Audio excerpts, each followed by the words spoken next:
नमो सिद्धाणं नमो आयर्याणं नमो वज्रायाणं नमो लोये सवसाहुणम्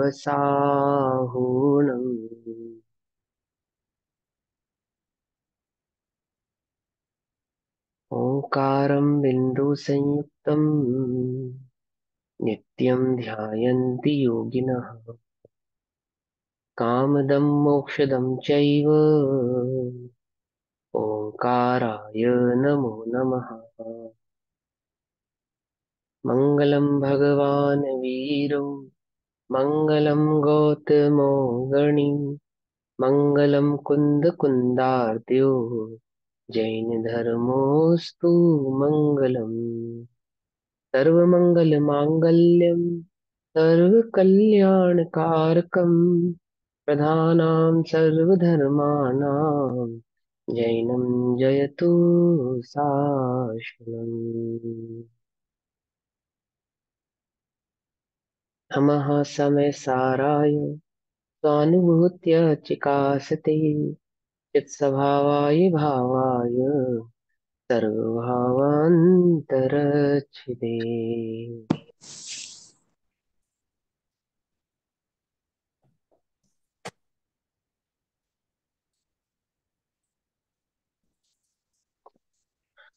हमारी चर्चा का विषय चल रहा है श्री समय सारजी ग्रंथ। और श्री समय सारजी ग्रंथ का स्वाध्याय हम सभी आचार्य अमृतचंद्र देव द्वारा रचित आत्मख्याति टीका के माध्यम से कर रहे हैं। पेज नंबर 202, कर्ता कर्म अधिकार, गाथा नंबर 126 का भाव हमें आज पढ़ना है। अभी तक हमने समझा कि दो द्रव्यों के बीच में कर्ता कर्म संबंध नहीं होता है ना। और ये दोनों ही द्रव्यों में परिणमन तो होता है, अपरिणामी नहीं होते, परंतु अपने अपने भाव से परिणमते हैं, अपने अपने भाव रूप परिणमते हैं। एक दूसरे के को परिणमाते नहीं और एक दूसरे के भाव रूप परिणमते नहीं है। जिससे हमने ये सिद्ध किया कि अज्ञानी के जो अज्ञान भाव है वही उसके क्रोधाधिक भाव रूप परिणमित होने का कारण है। कोई कर्म तो जीव को क्रोधाधिक उत्पन्न कराता नहीं है। कोई कर्म के कारण जीव को क्रोधादि कषाय या मिथ्यात्वादी उत्पन्न होते नहीं है। जीव का स्वयं का अपना निजी अज्ञान भाव ही क्रोध आदि भाव रूप कहा जाता है। और सूक्ष्मता से और भाव और ध्यान से समझा जाए, नजदीक जाके समझा जाए, निश्चय वस्तु स्वभाव को देखा जाए, समझा जाए, तो कोई क्रोधादिक भावों का कर्ता भी जीव नहीं है। एक ज्ञान भय मात्र का ही कर्ता जीव है। अपने ज्ञान स्वभाव को नहीं जानता, इसे अज्ञान कहते हैं। और इसी अज्ञान को तारतम्यता से मिथ्यात्व भी कहते हैं, क्रोधमान माया लोभ भी कहते हैं, और अन्य अन्य कषाय आदि भाव भी कहते हैं। पकड़ में ही बात। मूलतः तो क्या है, वह कर्ता तो मात्र ज्ञान ही है, लेकिन ज्ञान स्वभाव को नहीं जानता, अपने ज्ञान भाव को नहीं जानता। यह उसका अज्ञान है। और इसी अज्ञान को मिथ्यात्व भी कहते हैं, इसी अज्ञान को कषाय भी कहते हैं। इसी अज्ञान को कहते हैं कि जीव ने कर्म को बांधा, जीव ने चार गति 84 लाख योनियों के दुखों को भोग। पकड़ में ही बात नहीं, पकड़ में ही। तो क्या है कि वास्तव में निश्चय से वस्तु स्वभाव से देखने पर तो हमें ज्ञात होता है कि कोई जीव कर्मादि को करने वाला नहीं है और कोई कर्मादि जीव को करने वाले नहीं है। कर्मादि पुद्गलमय होने से अपने पुद्गलमय भावों को ही करते हैं, और जीव अपने ज्ञानमय स्वभाव होने से अपने ज्ञानादि भावों को ही करता है। पर इससे यह सिद्ध नहीं होता कि जीव बंधा नहीं है। ऐसा मानने पर सांख्य मत का मत उत्पन्न होता है, जिससे संसार का ही अभाव हो जाएगा। और ऐसा भी नहीं है कि जीव उद्गल का करता है, नहीं तो दो द्रव्यों के बीच में एक द्रव्य का अभाव हो जाएगा। नहीं करता हुआ भी करता है। किसको करता है? अपने परिणाम को करता है। क्या है उसका परिणाम? कि क्रोध मिथ्यात्व आदि उसका परिणाम नहीं है। अज्ञान, अज्ञान, ज्ञान स्वभाव को नहीं जानना, ऐसा अज्ञानमय भाव ही जीव का निजी अपना परिणमन है। और इसी अज्ञान में परिणमन को क्रोधादि मिथ्यात्वादी भावों से कहते हैं। पकड़ में ही बात नहीं, पकड़ में है, समझ में ही बात। कंफ्यूज तो नहीं हुए ना। अब इसी भाव को आगे समझाने के लिए गाथा नंबर तो यहाँ 126 में एक कहते हैं। एक चीज समझनी है। हाँ, पूछो। अनंतानुबंधी इष्ट और अनंतानुबंधी अनिष्ट क्या होगा ध्रुव के उसमें संदर्भ में। दीदी मुझे नहीं मालूम। आपने कहाँ पढ़ा, कहाँ सुना, किस अपेक्षा से वो बात कही जा रही आपको है लिंक है ना? मैं आपको कल वाले लिंक भेज प्रवचन में आई दूंगी। है शाम को, कल वाले हाँ। आज शाम के प्रवचन में प्रवचन में आई आई है। है। वो क्या, किस अपेक्षा से कहा जा रहा है, किस अपेक्षा से समझाया जा रहा है, अपेक्षा है ना? मैं अब लिंक भेज दूंगी। अनंतानुबंधी को इष्ट, अनंतानुबंधी को इष्ट कहने के पीछे कोई ना कोई तो अपेक्षा होगी। वो अनंतानुबंधी इष्ट ऐसे ले रहे हैं जैसे शास्त्रों से मेरा कल्याण होगा, मेरे को धूप की समझ आएगी, उसको अनंतानुबंधी इष्ट ले रहे हैं। हाँ और ठीक है। बाकी को अनंतानुबंधी अनिष्ट ले रहे हैं। हाँ देखो, इसको जैसे इस अपेक्षा से समझो। एक बहुत सीधी सादी सी बात है कि किसी भी जीव को जब सम्यक दर्शन उत्पन्न होगा, तो उत्पन्न होने से पूर्व, एक समय, दो समय, तीन समय, चार समय पूर्व, वह अनंतानुबंधी सहित है या अनंतानुबंधी रहित है? सहित है ना? अनंतानुबंधी तो सहित ही है ना। और वही अनंतानुबंधी भाव के साथ, अनंतानुबंधी कषाय के साथ वो सम्यक दर्शन में प्रवेश करने वाला है। एक समय, दो समय, तीन समय, चार समय, पांच समय बाद प्रवेश करेगा। तो हम एक समय पूर्व, जब तक उसको सम्यक दर्शन प्रकट नहीं हुआ है, उससे एक समय पूर्व तक की जो उसकी अवस्था है, उसमें वो जो भी विचार उसको चल रहा है, जो भी वह चिंतन कर रहा है, जिस प्रकार का भी उसका उपयोग चल रहा है, आप उसको किसी भी अपेक्षा से सम्यक सन्मुख तो कह सकते हो, पर तो सम्यक नहीं कह सकते। और सम्यक नहीं होने के अभाव में वह मूलतः अनंतानुबंधी ही कहलाने वाली है। तो उस अनंतानुबंधी को हम क्या माने, अनिष्ट माने या इष्ट माने? कि हम उस अनंतानुबंधी को इष्ट कहेंगे, बोले क्यों? क्योंकि वह परंपरा से, परंपरा से उस जीव को मोक्ष के अधिकारी होने में अथवा सम्यक में प्रवेश करने के निमित्त भूत कारण, ध्यान समझना, उपादान कारण नहीं, निमित्त भूत कारण बन रही है। इस अपेक्षा से हम उसको इष्ट अनंतानुबंधी कह सकते हैं। अपेक्षा है, ठीक है ना? उसमें कोई कंफ्यूज होने वाली बात नहीं, अपेक्षा है। ठीक। मिथ्यात्व का परिणाम क्या सम्यक का कारण हो सकता है? ऐसे ऐसी चर्चाएं चलती हैं। एक समय पहले मिथ्यात्व, अगले समय सम्यक दर्शन हो गया। तो दो पर्यायों के बीच में तो प्राग भाव प्रदन स्वभाव होता है। तो कोई एक पर्याय दूसरी पर्याय का कारण नहीं होती, परंतु परंपरा से पुण्य को मोक्ष का कारण कहा जाता है। तो कौन से पुण्य को मोक्ष का कारण कहेंगे? कौन से पुण्य को? कि जब तक सम्यक दर्शन नहीं हुआ, सम्यक दर्शन प्रकट होने में जो निमित्त कारण है, ऐसे अनंतानुबंधी पुण्य को मोक्ष का कारण कह देते हैं। और जब सम्यक दर्शन प्रकट होने के बाद जो पुण्य होता है, ऐसे पुण्य को भी मोक्ष का कारण कह देते हैं, सहभागी कह देते हैं। अपेक्षाएं हैं, अपेक्षाएं हैं। वस्तुतः तो ऐसा होता नहीं, मूलतः स्वभाव से देखा जाए तो कोई एक कषाय जीव को मोक्ष का, सम्यक दर्शन का कारण नहीं होती, जीव को कभी कषाय इष्ट नहीं होती। परंतु मोक्ष मार्ग में परंपरा से मंद कषायों को, मंद राग को, प्रशस्त राग को, प्रशस्त कषायों को मोक्ष आदि मार्ग का कारण भी कहा जाता है, उनको उपजाने वाला भी कहा जाता है। तो वो कथन को समझना कि किस अपेक्षा से कौन सी बात कही जा रही है। ठीक, समझ में आई बात? इष्ट है या नहीं है? है ना? है और ठीक है। नहीं है, स्वभाव से देखने पर नहीं है, और परंपरा से उसका ज्ञान कराया जाए तो है भी, तो उसमें कोई आपत्ति नहीं है। कोई आपत्ति नहीं है। देव दर्शन, गुरु पूजा, देव दर्शन, गुरु उपासना, स्वाध्याय, संयम, तपोदान, सब मोक्ष के साधन है, मोक्ष के कारण है। परंतु फिर भी मोक्ष के कारण नहीं है। स्वाध्याय से मोक्ष होगा या नहीं होगा, बोलो? है? फिर समय सार क्या सिखा रहा है आपको? समय सार पढ़ने से सम्यक दर्शन उत्पन्न नहीं होगा, ये सिखा रहा है। समय समझने से, समय का सार समझने से, उसका अनुभव करने से सम्यक दर्शन उत्पन्न होगा।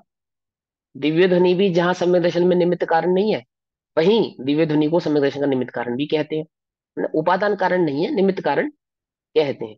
तो उस अपेक्षा से कि कहाँ पे उसको उपादान कारण कहा जा रहा है, कहाँ पे उसको निमित्त कारण कहा जा रहा है, और निमित्त भी किस अपेक्षा से कहा जा रहा है, निमित्त भी किस अपेक्षा से कहा जा रहा है। हो गया सम्यक दर्शन, हो गया तो एक समय पूर्व का अनंतानुबंधी भी इष्ट निमित्त कारण बन जाएगा। नहीं हुआ तो वह भी इष्ट निमित्त कारण नहीं कहलाए। पकड़ में आई बात या नहीं समझ में आई? अरे बोलो ना, सर तो हिलाओ। हाँ जी भैया, आ ये गई तो आ म्यूट है। गई। हाँ हाँ, ठीक है चलो। अब गाथा नंबर 126, पेज नंबर 202, समय सार कर्ता कर्म अधिकार, गाथा पाठ करेंगे। जम कुणदी भाव मादा तत्तासोदितस्य कम्मस्त नाणिस्य न स नाणमौ अणाणमौ अणाणिस्य। बहुत इजी है, बहुत अच्छी बात है। क्या? जम कुणदी, जिस जिसे कर्ता भाव मादा भाव को आत्मा, आत्मा जिस भाव को करता है तो वह होदी होता है, तस्य कमस्य उस भाव का कर्ता होता है। नाणिस्य स नाणमो, ज्ञानी के वह ज्ञानमय। अनाणमो अनानिस्य अज्ञानमय अज्ञानी के। जिस भाव को आत्मा करे, भाव माने क्या कहा था? अनुभव, है ना? दर्शन, उपयोग। समझे? श्रद्धा, ठीक है ना? तो जिस भाव को आत्मा करे, करता बने उस कर्म का, वह ज्ञानमय है ज्ञानी का। अज्ञानमय अज्ञानी का है। ज्ञानी का वह भाव, वह अनुभव कैसा है? ज्ञानमय है। और अज्ञानी का वह भाव, अनुभव कैसा है? अज्ञानमय है। भाव का मतलब यहाँ पे क्या नहीं लेना? ये चार विकल्प, औदैहिक भाव आदि यहाँ पे नहीं लेना। यहाँ पे भाव का मतलब है अनुभव अथवा श्रद्धान। ठीक। आत्मा यम भावम, जिस भाव को करोति करता है, तस्य कर्मणा उस भाव रूप कर्म का वह कर्ता भवती होता है। ज्ञानी को वह भाव ज्ञानमय है, और अज्ञानी को वह सभी भाव अज्ञानमय है। मेरे ख्याल से ये गाथा हमने कल पढ़ ली थी, है ना? कोई बात नहीं, चलो पढ़ लेते हैं। इस प्रकार यह आत्मा स्वयमेव परिणाम स्वभाव वाला है। परिणाम स्वभाव वाला है अर्थात अपने परिणमन का स्वयं करता है, अपने परिणमन स्वभाव वाला है। कोई अपरिणामी मात्र है ऐसा नहीं है। अपरिणामी कहने के पीछे क्या कहा? कोई जड़ जैसा अपरिणामी हो गया ऐसा नहीं। उदाहरण के तौर पे जड़ भी परिणामी है, मतलब कोई परिणमन ही नहीं है उसके अंदर, ऐसा नहीं। द्रव्य है तो परिणमनशील ही होगा। तो इस प्रकार वह आत्मा स्वयं परिणाम स्वभाव वाला है, अपने उपयोग स्वभाव वाला है, अपने कार्य को स्वयं करता है। तथापि अपने जिस भाव को करता है उस भाव का ही कर्मत्व को प्राप्त हुए की हुए ही करता वह होता है। अर्थात वह भाव आत्मा का कर्म है और आत्मा उसका करता है। अर्थात जिस परिणमन को आत्मा करता है, जिस प्रकार का परिणमन आत्मा करता है, वही आत्मा का स्वयं का कर्म हो जाता है। उसी परिणमन को यहाँ पे भाव की अपेक्षा से कहा। और भाव यानी कि ज्ञानोपयोग और दर्शनोपयोग। और ज्ञानोपयोग और दर्शनोपयोग भी किसकी मुख्यता से? श्रद्धा गुण की अपेक्षा से, मुख्यता से। श्रद्धान की अपेक्षा से, श्रद्धान की मुख्यता से यहाँ पे कह रहे। ठीक। वह भाव ज्ञानी को ज्ञानमय ही है, क्योंकि उसे सम्यक प्रकार से स्वपर के विवेक से सभी पर द्रव्यों से भिन्न आत्मा की ख्याति अत्यंत उदय को प्राप्त हुई है। ठीक है ना? अर्थात उसकी दृष्टि में आत्मा ही ऊर्ध्व है, आत्मा का अनुभव है। आत्मा स्व और पर की भिन्नता का भेद विज्ञान उसको प्रकट, अपने और पर के बीच की भेदता को वह अनुभवता है, जानता है। अनुभवन को ही जानना भी कहते हैं। ठीक। जानना। और वह भाव अज्ञानी को तो अज्ञान में ही है। क्यों है अज्ञान में?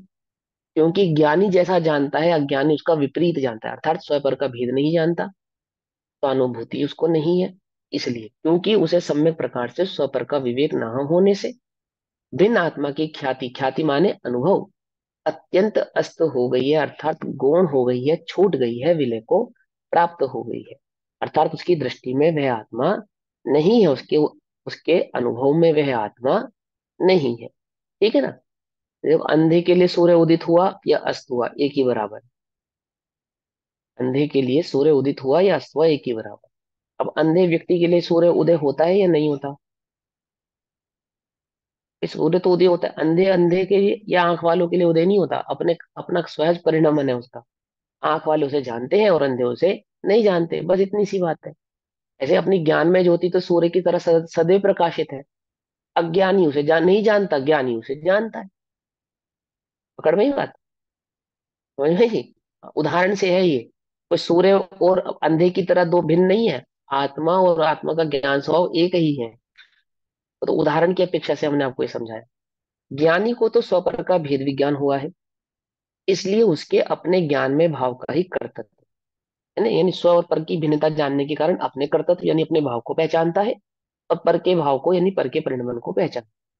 और अज्ञानी को स्व पर का भेद विज्ञान नहीं है, इसलिए उसके अज्ञान में भाव का ही कर्तृत्व है।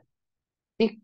अब यह कहते हैं कि ज्ञान में भाव से क्या होता है और अज्ञान में भाव से क्या होता है, अर्थात ज्ञान में भाव से नहीं, ज्ञानी का परिणमन कैसा है और अज्ञानी का परिणमन कैसा है, ये समझा रहे हैं आप। कि ज्ञानमय भाव से क्या होता है और अज्ञानमय भाव से क्या होता है। हम ज्ञानी है या अज्ञानी है? क्या? समझना ध्यान से, उल्टा नहीं पकड़ना। ज्ञान स्वभावी है, ज्ञानी नहीं है। क्या? ज्ञानी कब कहलाएंगे, है ना, इसकी अपेक्षा से समझना कि अनुभव होता है जो स्वपर का वेद विज्ञान प्रकट होता है, तो ज्ञानी कहलाते हैं। अब ज्ञान गुण की अपेक्षा से तो ज्ञानी है, लेकिन अनुभव नहीं किया इस अपेक्षा से अज्ञानी है, परंतु ज्ञान स्वभावी तो सदैव है। अज्ञान अवस्था में भी ज्ञान स्वभावी है, ज्ञान अवस्था में तो ज्ञान स्वभावी है ही। स्वभाव तो कभी बदलने वाला नहीं ना। समझे नहीं समझे, मैं ज्ञानानंद स्वभावी हूँ, है ना। वर्ड प्ले नहीं है ये सिद्धांत है। हम ज्ञान स्वभावी हैं, ज्ञानी नहीं है, कोई बात नहीं, घबराना नहीं। घबराना नहीं, है ना। ज्ञानी नहीं, अज्ञानी कहने में घबराना नहीं। ज्ञान स्वभाव की दृष्टि जिसको होगी उसको अज्ञानी सुनने में भी भय नहीं है। स्वभाव की दृष्टि, स्वभाव का बल आना चाहिए, स्वभाव का पक्ष मजबूत होना चाहिए, पर्याय का पक्ष मजबूत नहीं होना चाहिए। ठीक है। हम्म। अब 127 नंबर गाथा। अननना अनननाणमो भावो अणानिनो कुणदितेन कम्माणि नाणमौणानिस्त दुर्नकुणदितमहादुकम्माणि। अननाणमो, अननाणमो अर्थात अज्ञानमय। अननाणमो अज्ञानमय, है ना। भावो भाव, अनानिनो अज्ञानी का, उनदि करता है, तेण इस कारण कर्म को। अज्ञानी अज्ञान भाव रूपी कर्म को करता है अज्ञानी होने के कारण। नाणमो ज्ञानमय, नाणिस्य ज्ञानी के, दू और, न नहीं, उनदि करता, तमहा इसलिए, कर्मों को कम्माणी, अज्ञानी कर्म को करता है अज्ञान भाव के कारण, परंतु ज्ञानी कर्म को नहीं करता ज्ञान भाव के कारण। ठीक। अब क्या कहते, अज्ञानमय अज्ञानी का जिससे करे वह कर्म को। अब पुराने सिद्धांत भूल मत जाना, पुराने सिद्धांत याद रखना। पुराने इन सेंस जो हमने सिद्धांत पहले पढ़े। क्या जीव उद्गल को करता है? नहीं करता, है ना। हम यहाँ पे करता कह रहे हैं, क्या मतलब? क्या मतलब है इसका? कि पुद्गल को करता है, मतलब यह है कि अपने और पुद्गल के बीच के भेद को नहीं पहचानता, और पुद्गल को यह मैं हूं ऐसा मानता है। इसे यहाँ पे कर्म कह रहे हैं, कर्म का कर्ता कह रहे हैं। पुराने सिद्धांत नहीं भूल जाना। ठीक है ना। नवीन नवीन सिद्धांत सीखो, तो पुराने सिद्धांत जो आचार्यों ने पहले हमें क्लियर कर दिए वो हमें भूलना नहीं। कि ऐसा मत पकड़ना, देखो यहाँ तो कर्ता कह रहे हैं, कर्म का कर तो रहा है कर्म। कि भैया पहले समझाया ना कि कर्म को करता है मतलब क्या? अपने और कर्म के बीच के भेद को नहीं पहचानता, उसको निज रूप अनुभव करता है। अनुभव का करता तो जीव स्वयं है ना। इसलिए उसके उस अनुभव को, मिथ्या अनुभव को ही हम कर्म का कर्ता कहते हैं। कहते हैं, है वास्तव में है नहीं। ठीक। अज्ञानमय अज्ञानी का जिससे करे वह कर्म को, पर ज्ञानमय है ज्ञानी का जिससे करे नहीं कर्म को। हम्म? भेद नहीं जानना ही नहीं करना, करना है, और भेद जानना ही नहीं करना है। ठीक। जानना माने अनुभव, जानना माने अनुभव, यहाँ जानने की अपेक्षा समझना, है ना। अज्ञानी न अज्ञानी के, अज्ञानमय भाव भाव है, तेन इसलिए अज्ञानी। देखो, अज्ञानी के अज्ञान में भाव है। अब अज्ञानी के अज्ञान में भाव है, दैट मीन्स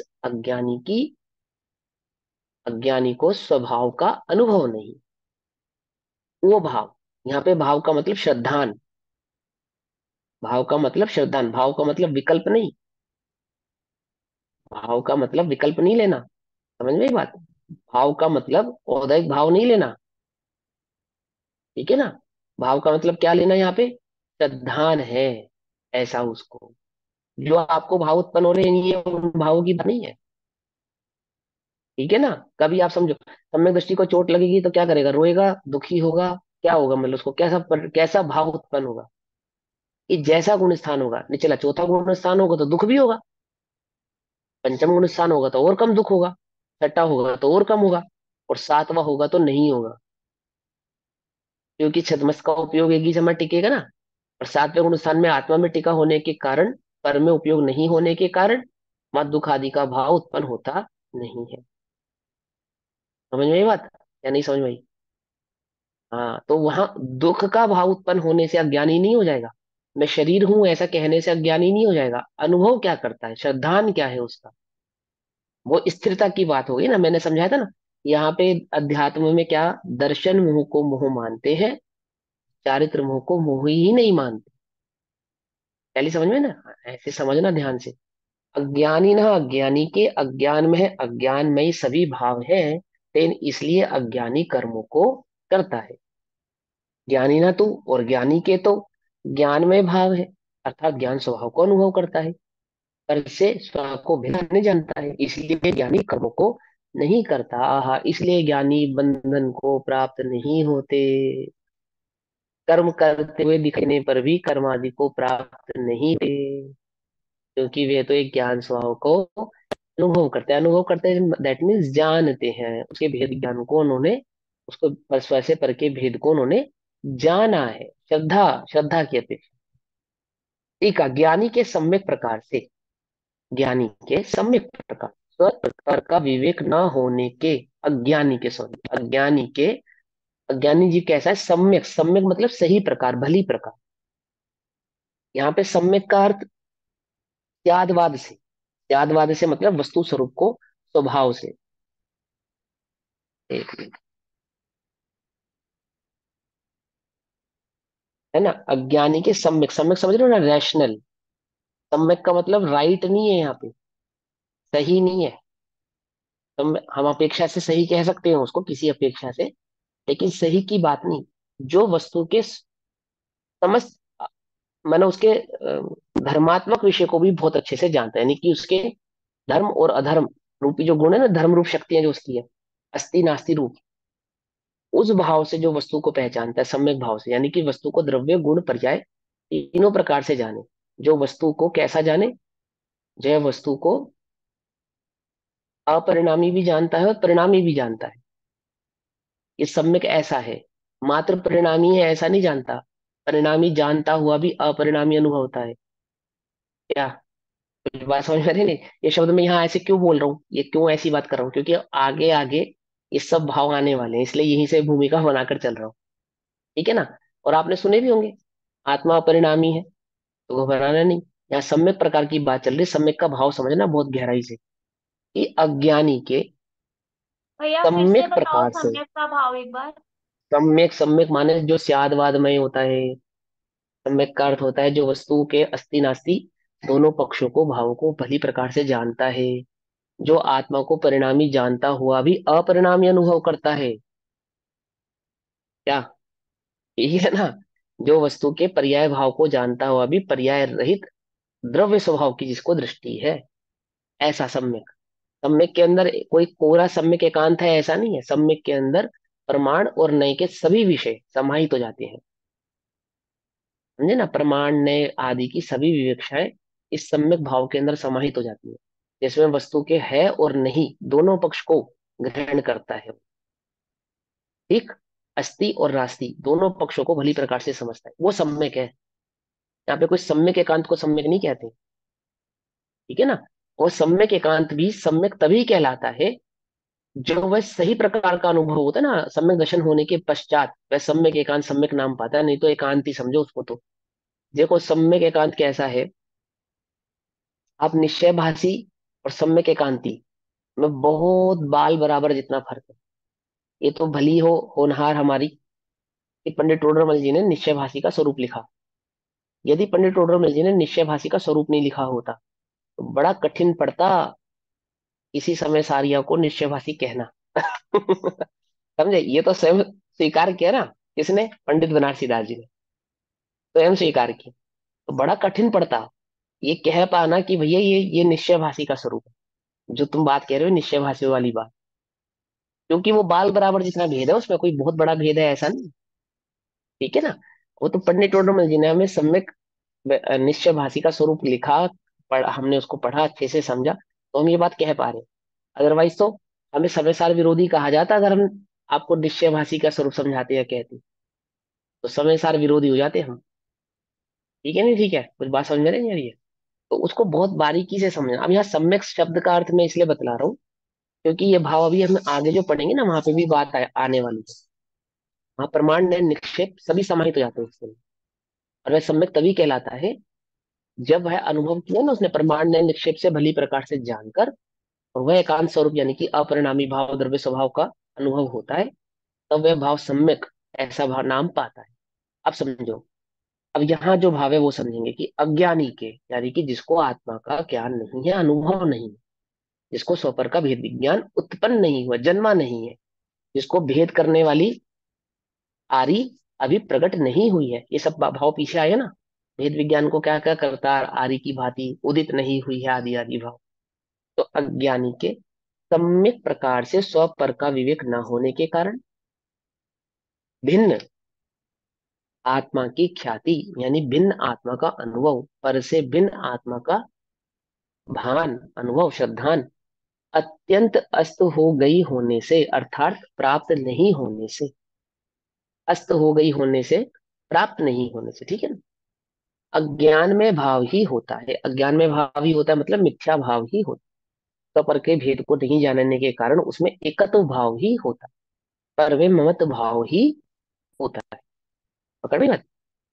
और उसके होने से, किसके होने से, ऐसा मिथ्या भाव होने से, यानी कि स्व और पर के बीच में एकत्व ममत्व कर्तव्य और भोक्तत्व बुद्धि होने से, मिथ्या भाव होने से, स्व पर के एकत्व के अध्यास के कारण, है ना। अध्यास माने एक ही मानना, एकत्व एक रूप से, अध्यास अनुभव करना, एक अनुभव करना, निज को पर में एक रूप से अनुभव करना, मैं देह हूं ऐसा ही अनुभव करना, मैं जीने वाला हूँ, मैं मरने वाला हूँ, मैं पुष्ट हूँ, मैं कमजोर हूँ, मैं पुरुष हूँ अथवा स्त्री हूँ, अमीर गरीब काला गोरा, अनुभव करना, ऐसा ही अनुभव करना, इसको कहते हैं अध्यास। अध्यास, समझे। वो कितना कठिन जान पड़ता है, मैं चैतन्य स्वभाव ज्ञान में ही आत्मा हूँ। अब व्यवहार से तो मैं शरीर हूं ना,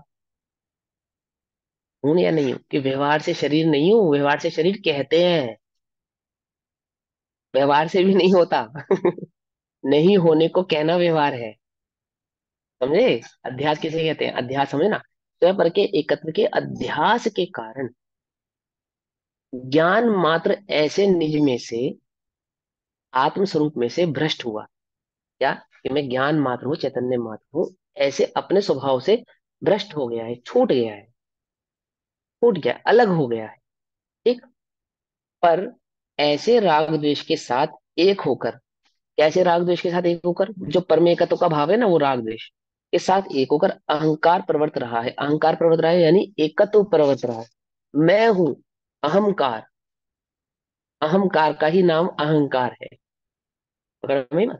धन में अहम बुद्धि ही अहंकार, देह में अहम बुद्धि देह का अहंकार, समझे। बहुत अच्छी आवाज हो, मेरी आवाज अहंकार। बहुत धन हो, मेरा धन अहंकार। मान प्रतिष्ठा आदि जो 7 प्रकार के है ना मानव, सारे लगाना है इसमें।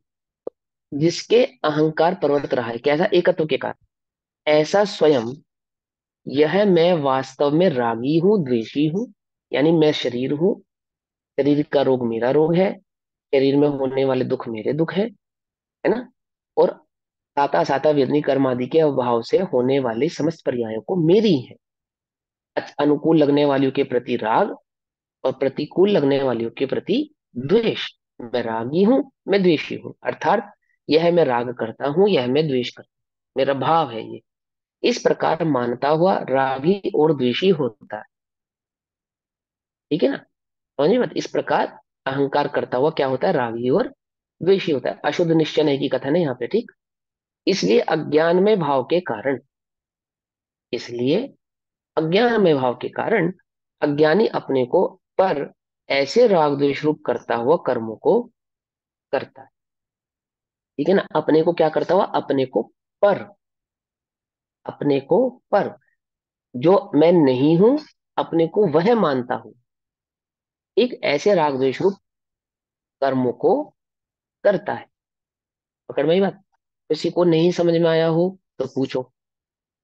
ठीक। आप समझते हैं, एक बार और समझो इसको ध्यान से। क्या कहते हैं देखो, ये अशुद्ध निश्चय है ना, क्यों कह रहे हैं अशुद्ध निश्चय है इसको, ये भी समझना। वास्तव में तो आत्मा ज्ञान स्वभाव का करता है। अब ज्ञान स्वभाव को नहीं जानता, इसलिए उसे अज्ञान का कर्ता कहते हैं। तो अज्ञान का कर्ता भी वास्तव में तो आत्मा ही है ना? अब वो अज्ञान का अर्थ वहां पे ज्ञान नहीं है, ऐसा नहीं। अज्ञान का अर्थ है सही ज्ञान नहीं होना। अज्ञान के दो अर्थ होते हैं, पुद्गल अज्ञानी है और जीव अज्ञानी है। तो जब हम कहेंगे पुद्गल अज्ञानी है, दैट मीन्स वहां पे ज्ञान नहीं है। और जब हम कहेंगे जीव अज्ञानी है, दैट मीन्स उसको अपने ज्ञान स्वभाव की खबर नहीं है। ठीक है ना? तो यहाँ पे क्या है कि कर्ता तो ज्ञान स्वभाव का ही है, परिणमन तो उसका ज्ञान में ही होने वाला है, परंतु अपने ज्ञान भाव को, ज्ञान स्वभाव को, चैतन्य भाव को जानता नहीं, अनुभवता नहीं। यह उसका अज्ञान है। इसी अज्ञान को, इसी अज्ञान भाव को हम रागी कह रहे हैं, इसी अज्ञान भाव को हम द्वेषी कह रहे हैं, इसी अज्ञान भाव को मिथ्यात्व कह रहे हैं। है नहीं? कह रहे हैं। यह शुद्धता है उसकी, यह अशुद्धता है। लेकिन अज्ञान में परिणमन जीव स्वयं कर रहा है, इसलिए निश्चय की बात है। यह उसका निश्चय भाव है, स्वयं करता है इसको। कोई पुद्गल ने आकर जीव को अज्ञान कराया है, ऐसा नहीं। कोई पुद्गल के होने के कारण जीव अज्ञान कर रहा है, ऐसा नहीं। कोई पुद्गल उसे रागी द्वेषी बना रहा है, ऐसा नहीं। जीव अपनी योग्यता से, अपने अपने अज्ञान भाव के कारण ही, ये मैं रागी हूँ, ये मैं द्वेषी हूँ, ये राग द्वेष आदि भाव मेरे हैं, ये पर आदि पदार्थ मेरे हैं, मैं हूँ, ऐसा जो अहंकार और ममकार मेरे हैं और मैं हूँ, ये जो भाव इसको उत्पन्न हो रहा है, ऐसे इस भाव का वह करता हुआ कर्म आदि को करता है। ऐसा कहते हैं, कर्म को करता है। वास्तव में तो किसको करता है? अपने अज्ञान भाव को करता है। अपने उस अज्ञान भाव को करता हुआ ही वह राग द्वेष आदि रूप कर्म को करता है, ऐसा कहते हैं। अब ज्ञानी के तो सम्यक प्रकार से स्व पर विवेक के द्वारा भिन्न आत्मा की ख्याति, ख्याति माने उपलब्धि, ख्याति माने प्रसिद्धि, ख्याति माने अनुभव। ठीक है ना? तो ज्ञानी के तो सम्यक प्रकार से स्व पर विवेक द्वारा भिन्न आत्मा की ख्याति अत्यंत उदय को प्राप्त हुई होने से, अत्यंत उदय को प्राप्त हुई होने से मतलब कि जिसकी दृष्टि में एक आत्मा ही मात्र मुख्य है, आत्म स्वभाव ही एकमात्र मुख्य है, एकमात्र स्वभाव का ही जो वेदन कर रहा है, अनुभव कर रहा है, उदित हुई है बिल्कुल प्रत्यक्ष उसके सामने। जैसे कोई ए, ए, जेठ की गर्मी में सूर्य का आतापन है ना, बिल्कुल सर पे खड़ा है सूरज। समझे नहीं समझे कि भैया सूर्य महाराज आपके सर पे उतर जाओगे हमारे, ऐसा कि सिवाय उस गर्मी के और किसी चीज का अनुभव नहीं हो रहा। ऐसे उस ज्ञान स्वभाव के अलावा और कोई अनुभव नहीं कर रहा, कोई पर का भाव का अनुभव नहीं कर रहा, किसी पर एक बिंदु मात्र भी पर भाव के साथ उसका एकत्व ममत भाव नहीं है, ऐसा। तो ज्ञानी के सम्यक प्रकार से स्व पर विवेक के द्वारा भिन्न आत्मा की ख्याति अत्यंत उदय को प्राप्त हुई होने से, पकड़ में बात, अत्यंत उदय को प्राप्त हुई होने से ज्ञान में भाव ही होता है, वो एकमात्र ज्ञान का ही अनुभव करता है। एकमात्र में ज्ञान स्वभाव ही हूँ, ऐसा ही उसको श्रद्धान है, ऐसा ही वह जानता है। और उसके होने से, किसके होने से? उस ज्ञान में भाव का अनुभव होने से, ज्ञान में श्रद्धान होने से, स्वयं पर के भिन्नत्व के विज्ञान के कारण ज्ञान मात्र ऐसे निज में सुनिविष्ट, यानी कि सम्यक प्रकार से स्थित स्थित हुआ, पर ऐसे राग द्वेष से पृथक भूतता के, यानी कि भिन्नत्व के, यानी कि छूटने के, यानी किसका, क्या कह रहे हैं कि ज्ञान स्वभाव का तो अनुभव कर रहा है, परंतु पुद्गल के किसी भी भाव का अनुभव नहीं कर रहा। उस पुद्गल के समस्त भावों से कैसा है, छूट गया है। पुद्गल के समस्त भावों से कैसा है ना, अब वो है उसके ज्ञान का, यानी कि उसके श्रद्धान का विषय नहीं है, उसके अनुभव का वे विषय नहीं है, क्योंकि वो पहले थे ना, अज्ञानी से ज्ञानी बनाए। पहले तो वह पुद्गल को भाव निज रूप से अनुभव कर रहा था, अब कैसा अनुभव कर रहा है, अब पुद्गल का तो अनुभव ही नहीं कर रहा, अनुभव ही नहीं कर रहा, दैट मीन्स उसकी तरफ से दृष्टि ही नहीं है। और ज्ञान में एकमात्र एक आत्मा ही चैतन्य भाव का ही अनुभव वेदन कर रहा है, एकमात्र उसका ही सुख ले रहा है। तो ज्ञान मात्र ऐसे निज में तो निविष्ट सम्यक प्रकार से स्थित हुआ, पर ऐसे राग द्वेष से पृथक भूतता के, यानी कि भिन्नता के कारण निज रस से ही जिसके अहंकार निवृत्त हुआ है। जैसे अपने चैतन्य का अहंकार हुआ है। आई बात समझ में, अहंकार का मतलब क्या बतलाया था, अहंकार ही अहंकार है। ठीक है, ये अहम पना ही, अहम पना, एक पना, एकत्व पना ही अहंकार। अहंकार कोई बुरा है ऐसा नहीं, पर के संदर्भ में बुरा है, स्व के संदर्भ में भला है ना। जो मेरा है उसके संदर्भ में मैं पना बुरा नहीं है, जो मेरा नहीं है उसके संदर्भ में मैं पना बुरा है। क्या समझ में आया, बोलो भैया। अहंकार जो होता है, तो धनी को ही मात्र धन का अहंकार होता है, या निर्धन को भी धन का अहंकार होता है,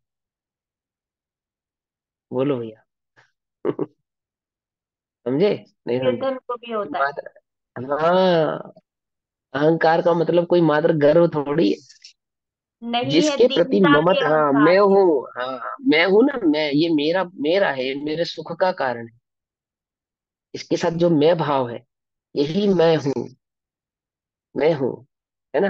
क्यों, कौन गुरु है इसके लिए, बाप बड़ा ना भैया, सबसे बड़ा रुपया। और धन के साथ जो ममत भाव है, अहंकार, देह के साथ जो अहंकार है, इस सुंदर जीव को ही मात्र सुंदरता का अहंकार हो ऐसा नहीं है, तो लोक की प्रसिद्धि है। वास्तव में तो कुरूप को भी देह से अहंकार है, एक अहंकार। तो क्या कहते हैं, ऐसा स्वयं वास्तव भिन्नत्व के कारण निज रस से ही जिसके अहंकार निवृत्त हुआ है, छूट गया है, पर का अहंकार छूट गया है, पर का भाव छूट गया है, निज रस के कारण। अब अहंकार किसका है, उसको निज स्वभाव का, उल्टा नहीं पकड़ना अहंकार का शब्द। अहम पना जिसमें स्थापित हो गया, आत्मा में अहम पना स्थापित हो गया, और पर में जो अहम भावता है फूट गया, निवृत्त हो गया। ऐसा स्वयं वास्तव में मात्र जानता ही है, वास्तव में मात्र कैसा है, चैतन्य मात्र ही है, जानने वाला ही है। मात्र जानना मेरा काम, शुद्धातम है मेरा नाम, मात्र जानने वाला ही। रागी और द्वेषी नहीं होता, यानी कैसा वीतराग भाव होगी ना जानने में, राग और द्वेष उत्पन्न वहां पे होते नहीं है, अर्थात राग द्वेष नहीं करता। राग द्वेष नहीं करता, दैट मीन्स राग द्वेष का अनुभव नहीं करता, राग द्वेष के कारणों को अनुभव नहीं करता। आत्मा का अनुभव कैसा है, वीतरागमय है, और पर का अनुभव कैसा है, राग द्वेषमय है। तो जिसका अनुभव करेगा वही उत्पन्न होगा, पर का अनुभव करने से राग द्वेष उत्पन्न हो रहा था, क्योंकि वह आत्मा का अनुभव कर रहा है, तो वहां पे वीतराग भाव उत्पन्न हो रहा है। पकड़ में ही बात है ना भाई। शक्कर का अनुभव कैसा है, मिठास भरा, और इमली का अनुभव कैसा है, खटास भरा।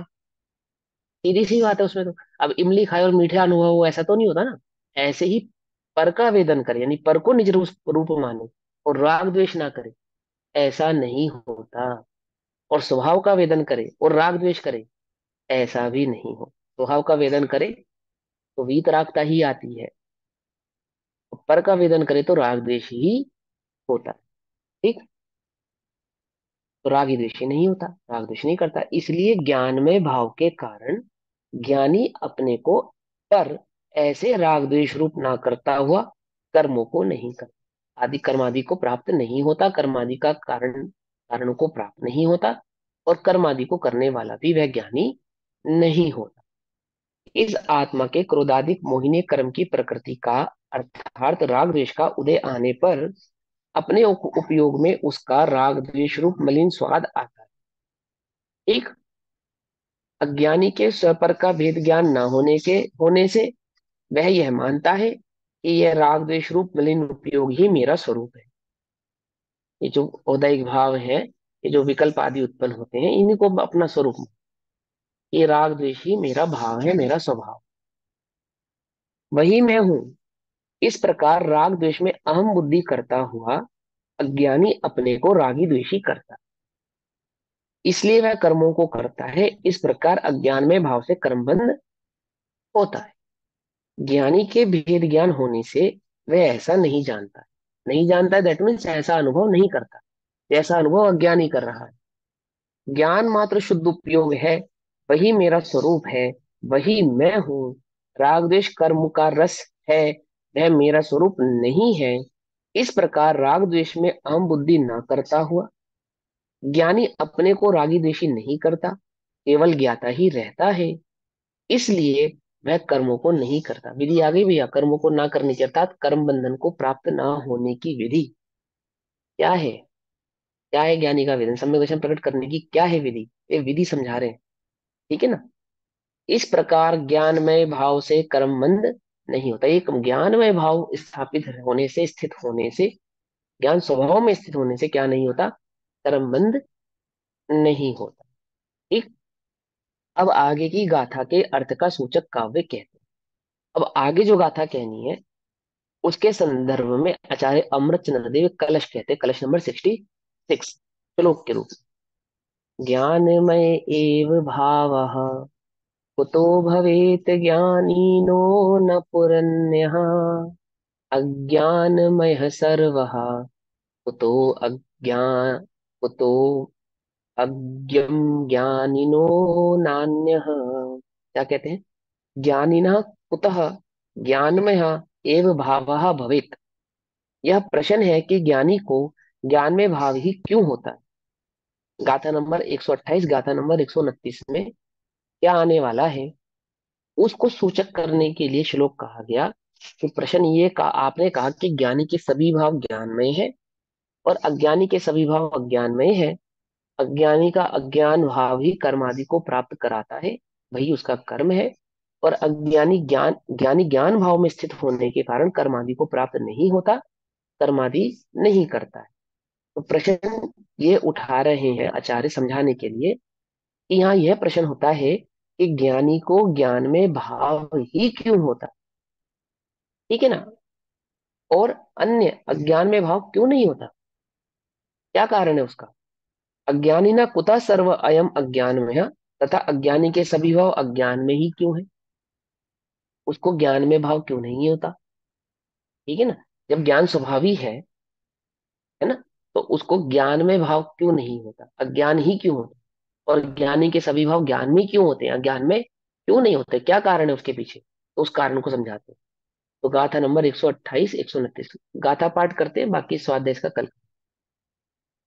नाण्यमया भावाओ नाण्यमौ चैव जायते भावो जम्हा तम्हा नाणिस्य तव्ये भावाहुनान्मया। अनाना अनाणमये भावा अनाणौ चैव जायते भावो जम्हा तम्हा भावा अनाणमया अनानिस्त। क्या कहते हैं?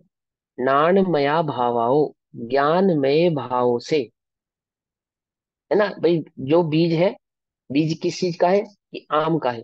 तो फल कौन सा निकलेगा? आम का निकलेगा, सीधी सी बात। नाणमया भावाओ, ज्ञानमय भाव से, नाणमो ज्ञानमय ही, जायदे भावो उत्पन्न होते हैं भाव, जायदे जन्म लेते हैं, उत्पन्न होते। समझ में बात? जन्मते हैं, जायदे, समझे? उत्पन्न होना, जायदे उत्पन्न होते।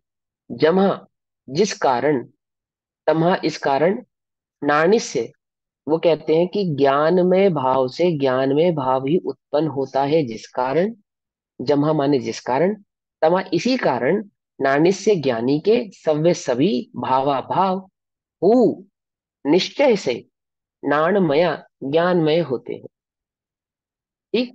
ज्ञानमय भाव से ज्ञानमय भाव ही उत्पन्न होते हैं, इसलिए ज्ञानी के सभी भाव ज्ञानमय होते हैं। इसी का विपरीत, अज्ञान भाव से सभी भाव अज्ञान में ही उत्पन्न होते हैं, और इसलिए अज्ञानी के सभी भाव अज्ञानमय होते हैं। सीधी सी बात है ना भाई? आप, जो बीज होगा वैसे ही फल होगा। तो भाव से भाव उत्पन्न होता है। तो क्या कह रहे हैं कि जैसा भाव होगा उसी के अनुसार अन्य भाव उत्पन्न होंगे। अनाणमया भावा अज्ञानमय भाव अनाणव अज्ञानी के चैव जायते भावो उत्पन्न होते हैं, भाव ज्ञान में भाव उत्पन्न होते हैं ही। और जम्हा जिस कारण, तमा उसी कारण, भावा भाव अनाणमय अनानी से अज्ञानी के अज्ञान में भाव उत्पन्न होते। जो ज्ञानमय को भाव में से ज्ञान भाव ही उपजते, उत्पन्न होते हैं, उपजते हैं। यो नियत ज्ञानी जीव के तब भाव ज्ञानमयी बने। अज्ञानमय को भाव से अज्ञान भाव ही उपजे, इस हेतु से अज्ञानी के अज्ञानमय भाव ही बने। ठीक है ना। अब यहाँ पे भाव का मतलब क्या है? अनुभव। फिर समझना है ना। जैसा अनुभव करेगा वैसा ही भाव हो। पर का अनुभव करेगा तो परमय भाव होगा, यानी अज्ञान में भाव। स्वयं का चैतन्य का अनुभव करेगा तो चैतन्य में भाव होगा। शक्कर खाएगा तो मुंह मीठा ही होगा। समझे नहीं समझे? और शक्कर नहीं खाएगा, जो अन्य वस्तु खाएगा, तो नमक खाएगा तो नमकीन होगा। खटाई खटाई खाएगा तो खट्टा होगा। है ना, समझे? और शक्कर खाएगा तो मीठा होगा। ऐसे ही तो अनुभव किसका करता है? अज्ञानी के सभी भाव अज्ञान में क्यों है? क्योंकि अज्ञान का ही वेदन करता है, अज्ञान का ही अनुभव करता है, पर का ही अनुभव करता है। और ज्ञानी की क्यों है? या उसने ज्ञान का ही वेदन करने से, ज्ञान का ही अनुभव करने से, और ज्ञान का अनुभव करने से सभी भाव ज्ञान में ही उत्पन्न उसको होते हैं। यहाँ पे भाव का मतलब विकल्प नहीं है। यहाँ पे भाव का मतलब विचार नहीं है। यहाँ पे भाव का मतलब व्यवदायिक आदि भाव नहीं है। समझ गई बात? अब इसकी गाथा के बाद भावार्थ गाथार्थ पढ़ते हैं, सो हम कल पढ़ेंगे। तब तक के लिए सभी को जय जिनेन्द्र। ओम नमः सिद्धेभ्यः। यहाँ अनुभव भी आएगा भाव की जगह, या ज्ञान दर्शन भी आ सकता ज्ञान दर्शन कहो, अनुभव कहो। हाँ, ज्ञान दर्शन कहो, अनुभव को, एक ही बात है। ज्ञानोपयोग दर्शनोपयोग। ज्ञान का ज्ञानमय उपयोग होना ज्ञान उपयोग। समझे ना? ज्ञान का ज्ञानमय परिवर्तन ज्ञान उपयोग, दर्शन का दर्शनमय परिवर्तन दर्शन उपयोग। आत्मा मात्र ज्ञान है, मैं मात्र ज्ञान हूँ, ज्ञान के सिवा अन्य कुछ नहीं हूँ। क्या है ये? कि ज्ञान भाव का ज्ञान स्वभाव में स्थित होना। समझे? दर्शन भाव का दर्शन स्वभाव में स्थित होना। तभी तो मैं ज्ञाता दृष्टा मात्र हूँ। अभी तक मैं क्या मान रहा हूँ अपने को? मैं करने वाला हूँ, करता हूँ। क्योंकि मैं कर्तृत्व भाव में स्थित हो रहा हूँ, कर्तृत्व का ही अनुभव कर रहा हूँ। ज्ञातत्व का तो अनुभव ही नहीं कर रहा, इसलिए तो ज्ञाता भाव में स्थित नहीं हो रहा। समझे? और स्थित भी नहीं हो रहा और अनुभव भी नहीं हो रहा। क्यों नहीं हो रहा? क्योंकि अपने ज्ञातत्व भाव को जानता ही नहीं। अनुभव किसका करे? जिसको जाने उसका अनुभव करे। ये सब पिछली गाथाओं में समझाया ना आचार्यों ने, कि जैसा जानेगा वैसा मानेगा। है। जानता जहाँ क्या है? वो स्वभाव को नहीं होएगा जान। वैसा ही अपने आप को मानेगा। हाँ, जैसे स्वभाव को नहीं जानने के कारण, पर भाव को जानने के कारण पर में स्थित है। और स्वभाव को जानेगा तो स्वभाव में स्थित।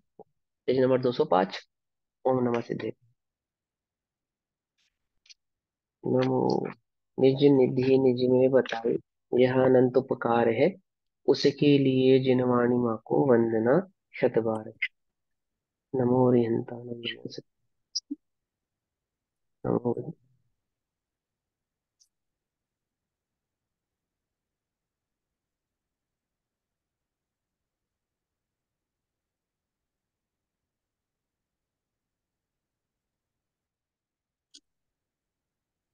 जय जय जिनेन्द्र सभी को। जय जिनेन्द्र सभी को। जय जय जय सभी को। जलंधर सभी को। जय जय जिनेन्द्र। जिनेन्द्र रिकॉर्डिंग बंद सभी करो। को।